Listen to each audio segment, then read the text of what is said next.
है। किरण यादव संचिता बनर्जी की तारीफ करते हुए संचिता बनर्जी की मां से बोलती है, राउर बेटी तो बड़ी ही सुंदर बड़न, और शगुन का उपहार उठाकर टेबल पर से किरण यादव संचिता बनर्जी के हाथों में दे देती है।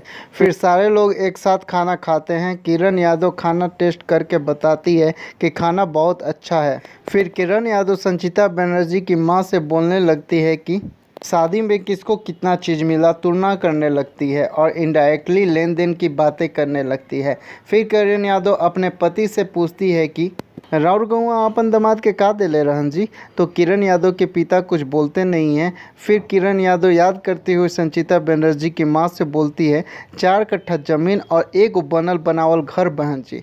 किरण यादव अपने होने वाले समधी जी से बोलती हैं, बस थोड़ा लेन देन के ख्याल रखब, बाकी सब तो होते रही। संचिता बनर्जी के पिता बोलते हैं, रौरा चिंता ना करी, राउर श्रद्धा में कोई कमी ना हो।